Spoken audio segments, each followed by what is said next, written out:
belajar lagi. Mau cari-cari materi enggak? Iya, boleh. Oke. Materinya tentang apa sih? Halo guys, kalian semua.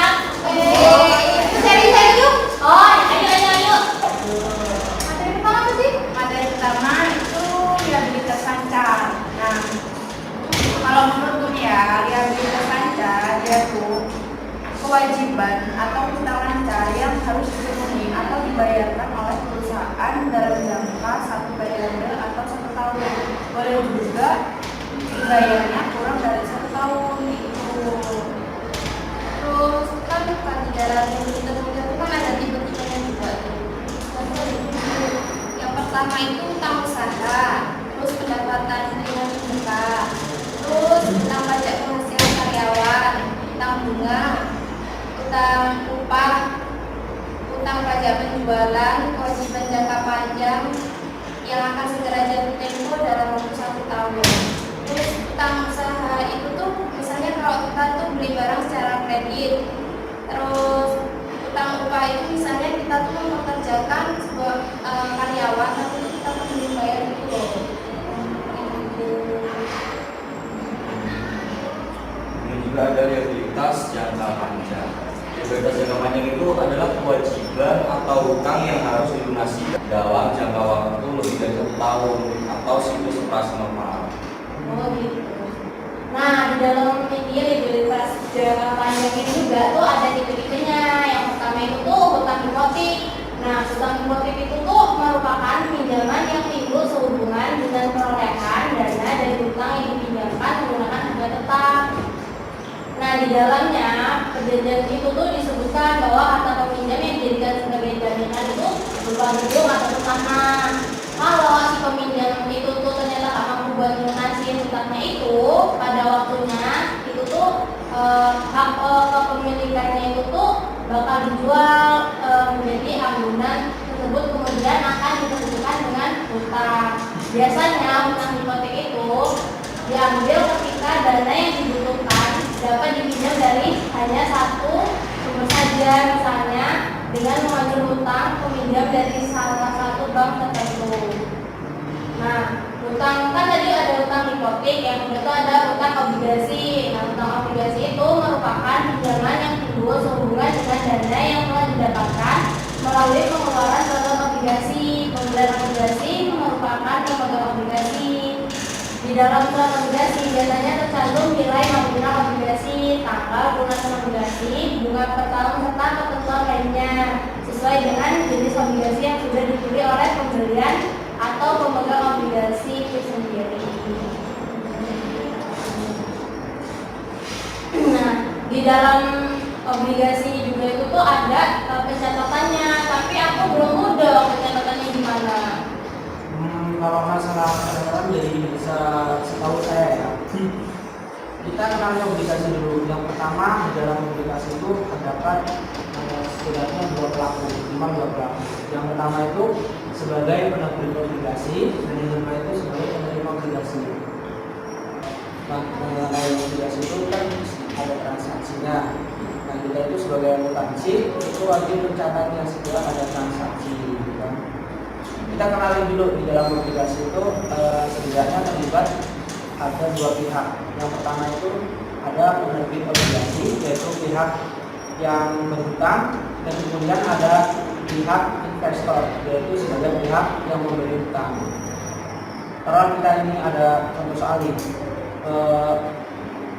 PT Indofood sebagai penerbit obligasi ingin menerbitkan obligasi dengan nominal 3 juta ya, dengan suku bunga itu sekitar 12%.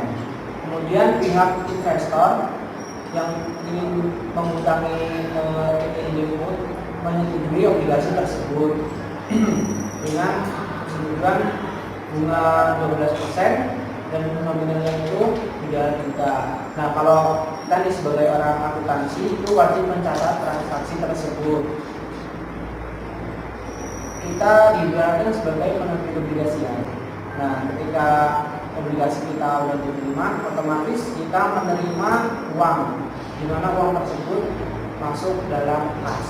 Jadi kas kita itu bertambah, kemudian kita itu kan memiliki hutang kepada investor. Jadi di jurnalnya itu kas pada investor sebesar 3 juta di kas dan 3 juta di hutang. Ya, itu di obligasi. Kita dari pihak penerbit obligasi menerima obligasi kita sendiri. Nah, yang kedua, setiap obligasi itu ada yang namanya bunga. Nah, yang kalau di dalam soal tadi bunganya itu sebesar 12%. Nah, kita kalikan aja nih untuk mencari dengan besaran besar bunga atas nominal 3 juta. Ya. Sistemnya gini, bunga itu diserahkan kepada penerbit, diberikan oleh penerbit obligasi kepada pihak investor itu setiap tanggal 1 Januari dan bulan Juli itu bulan 1 tanggal 1 bulan Januari. Nah, tadi kan kita udah mencatat penerimaan uang dari investor. Nah, selanjutnya itu kita itu sebagai penerbit obligasi memberikan suku bunga kepada pihak investor. Jadi keuntungan buat investor karena telah memberikan utang kepada PT Indofood atau sebagai penerbit obligasi. Nah, untuk pencatatannya sendiri kan tadi dijelaskan bahwasannya nominal 3 juta itu suku bunganya 12% ya. Nah, itu diberikan pada tanggal 1 Januari dan pada tanggal 1 Juli. Nah, jadi kalau isinya itu 6 bulan ya. Jadi perhitungannya adalah 6 bulan dikalikan 8 dikalikan kalau bunganya tadi berapa? 12%. Kemudian dikalikan jumlah bulan dalam setahun 12 bulan, kemudian dibagi 100.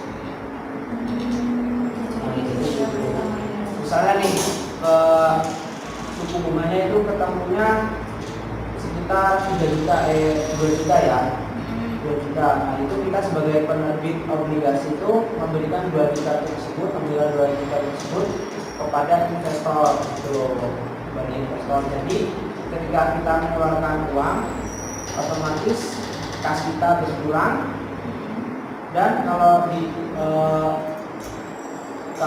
kita mengajukan bunga ya, itu masuk dalam beban bunga. Jadi kas kita berkurang, beban kita bertambah.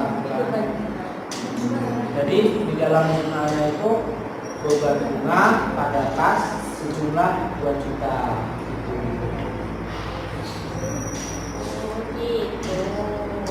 Iya.